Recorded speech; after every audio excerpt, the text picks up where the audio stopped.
दिल हर जगह नहीं लगता, लाड हर किसी से नहीं उठवाए जाते, पागलपन की सभी हरकतें हर किसी के सामने नहीं की जाती, मान हर किसी पे नहीं होता, हर किसी के लिए हम बच्चों जैसे नहीं बनते। खुली किताब की तरह हर एक की आंखों से पढ़े जाने की ख्वाहिश नहीं होती। कुछ लोग होते हैं कभी कहीं किसी भी जगह हजूम में निगाह नहीं रुकती, नज़र किसी एक पे ही टिकती है। समझना चाहिए कि दिल एक नामालूम जजीरा नहीं जो हर कश्ती को पनाह देना चाहे। अल्लाह से इंसान नुकसान और फ़ायदे के लिए कमिटमेंट नहीं करता, अपने और अल्लाह के एतबार के ताल्लुक़ को मजबूत करने के लिए करता है। हम अल्लाह से वादे करके चंद दिन में तोड़ देते हैं। अगर तुम अल्लाह से कोई वादा कर लेते हो और मुकर्ररा घड़ी आने पर तुम्हारा दिल कमज़ोर पड़ने लग जाए, तभी उस वादे को निभाने की कोशिश किया करो।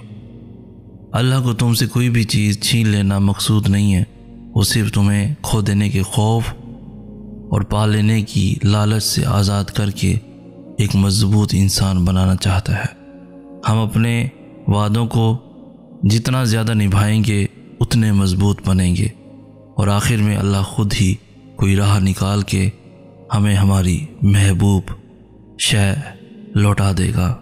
कभी कभी हम कितना भागते हैं, मुसलसल भागते हैं, कभी लोगों से तो कभी खुद से, और कभी तो उन लोगों के पीछे भी भागते हैं जो हमारे कभी थे ही नहीं। हम उनकी तलाश में इतनी दूर निकल जाते हैं कि अपनी ज़ात तक भूल जाते हैं। वक्त उन्हें कुछ अरसे के लिए हमारे पास भेज देता है, फिर एक वक्त ऐसा भी आता है जब हम थक हार के भागना छोड़ देते हैं, या फिर समझ आ जाती है कि हम किसी सैराब के पीछे भाग रहे हैं। हम सब की ज़िंदगी में कुछ लोग, कुछ पल ऐसे भी आते हैं जिन्हें हम चाह कर भी ना तो भूल सकते हैं और ना ही अपनी याददाश्त से मिटा सकते हैं। कुछ लोग कहते हैं वक्त हर ज़ख्म का मरहम है, मैं नहीं मानता। दरअसल हम भूलते कुछ भी नहीं, पर बहुत बार ये प्रिटेंड करना पड़ता है कि कुछ भी याद नहीं। बहुत कुछ बर्दाश्त करना पड़ता, यही ज़िंदगी है।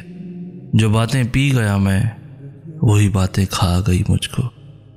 बाज़ दफ़ा लोग आपका हौसला ख़त्म करने वाली बातें महज इसलिए करते हैं कि वो जानते हैं कि आप वाक़ियतन अपने ख्वाबों को पाने की हैसियत रखते हैं। वो डरते हैं, खौफज़दा होते हैं कहीं आप वाकई उन ख्वाबों की ताबीर हासिल न कर लें। कोई किसी से कम या ज़्यादा की हैसियत नहीं रखता। पैसा, स्टेटस, शोहरत, इज़्ज़त, असर व रसूख, ये सब दर्जात हमने बनाए हैं। इन दर्जात की इंसानी ख्वाबों में कोई जगह नहीं है। कभी कभार ये ज़िंदगी इतनी बोझ लगती है कि दिल करता है उतार फेंकूं ये सारा बोझ। अक्सर समझ नहीं आती कि मेरे होने से दुख हैं या दुखों के होने से ही मैं हूँ। सब कुछ मुयस्सर होने के बावजूद उदासी अंदर से खाए जा रही है। मुझे ये मत बताओ कि उन्होंने मेरी पीठ पीछे क्या क्या कहा, बल्कि तुम सिर्फ ये बताओ कि वो तुम्हारे सामने इतने बेझिझक क्यों थे जो तुम्हारे सामने आराम से कहते चले गए। खुश नसीब होते हैं वो लोग जो आपके लाख गुस्सा करने, आपकी तलखी के बावजूद आपके साथ रहते हैं, आपको समझते हैं, जिनको आपकी तकलीफ़ नज़र आ रही होती है। कदर करें ऐसे लोगों की। जब तुम अचानक ऐसे शख्स में तब्दील हो जाओ जो किसी पर इल्ज़ाम नहीं लगाता, फजूल बहसों से गुरेज करता है, उन लोगों को देखते हैं जो उसे छोड़ कर जा रहे हैं, फिर भी एक मखसूस खामोशी से ज़ख्मों को कबूल करता है, तो जान लो तुम पुख्तगी के आला तरीन मराहिल पर पहुंच चुके हो। कभी कभी मेरा दिल चाहता है कि तुम एक बार मेरे पास मुखलसी और सच्चे दिल से लौट कर आओ और मेरा साथ चाहो, तब मैं तुम्हें छोड़ूं जिसे तुमने मुझे छोड़ा था। फिर तुम्हें पता चलेगा कि कैसा लगता है जब कोई आपकी मुखलसी को रद्द करता है और आपको तड़पने के लिए बीच राह में छोड़ देता है। तुम क्या जानो अल्लाह का वास्ता बेबसी की किस इंतहा पर दिया जाता है। सज़ाए प्यार की यूं बेमिसाल दी उसने, उदास रहने की आदत सी डाल दी उसने, कि जब भी अपना बनाने की बात की मैंने, ये बात बातों ही बातों में टाल दी उसने। क्या अल्लाह भी मुझसे मोहब्बत करता है? ये सवाल अक्सर मेरे जहन में गर्दिश करता है। फिर एक दिन मुझे ख्याल आया कि मेरा रब जिन बंदों को ज़्यादा चाहता है उनके बारे में तो उसने आयतें उतारी। सो मैं कुरान मजीद खोल कर बैठ गया। मैंने ढूंढा तो पहली आयत मिली, वो मुत्तकीन से मोहब्बत करता है। मुझे मलाल हुआ, मुझ में तो नाम कभी तकवा नहीं। फिर मैंने आगे पढ़ा कि वो साबरीन को महबूब रखता है। मुझे अपने बेसब्रा होने पर शदीद अफसोस हुआ। मज़ीद आगे बढ़ा तो जाना अल्लाह मुजाहिदीन यानी कोशिश करने वालों से मोहब्बत करता है। मैंने जाना कि मैं कम हिम्मत और हौसले वाला और सिन्फ़ नाजुक हूँ। फिर पढ़ा कि वो एहसान यानी नेक अमाल करने वालों को पसंद करता है, मगर मैं इससे भी बहुत दूर रहा हूँ।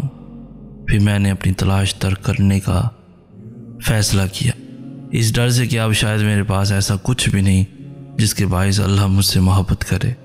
मैंने अपने अमाल खंगाले तो वो सब फतूर और गुनाहों से आलूदा थे। फिर अचानक मेरी नज़र अल्लाह के कौल पर पड़ी, बेशक अल्लाह तौबा करने वालों से मोहब्बत रखता है। सो मैंने अपना मकाम पा लिया।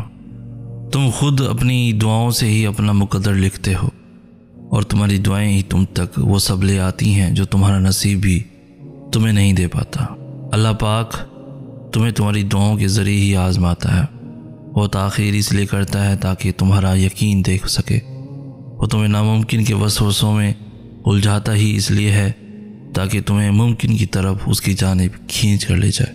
उसके सामने तो पत्ते की भी इतनी हिम्मत नहीं होती कि वो हिल जाए, तो फिर तुम्हारे हाथों का उसके रूबरू उठना कैसे बेवजह हो सकता है। वो जब तुम्हारी दुआओं को कबूलियत के लिए चुन लेता है तब वो तुम्हारे दिल में दुआ का ख्याल भी खुद ही डाल देता है। तुम सोचते हो कि जो मांग रहे हो वो कैसे कबूल होगा, वो कैसे तुम्हें मिलेगा, और फिर वो तुम्हें खबर ही नहीं होने देता कि उसने तुम्हें ही तुम्हारी दुआओं की कबूलियत का वसीला बना दिया। तुम नसीब और वक्त से लड़ते हो, ये सोचे बिना ही कि नसीब लिखने का इख्तियार तो अल्लाह पाक ने तुम्हें दे रखा है कि अपनी दुआओं से जब चाहो जो चाहो बदल डालो। तुम्हारी दुआएं वो सब कर सकती हैं जो तुम्हारा मुकद्दर नहीं कर सकता, और दुआओं से तो रब भी मिल जाता है। तो फिर ये चाहत क्या चीज़ है। तुम्हें यकीन रखना है कि जो उसे मांग लिया जाए वो मिलकर ही रहता है। फिर वो तुम्हें वहाँ से देगा कि तुम्हारी दुआएं भी हैरान रह जाएंगी।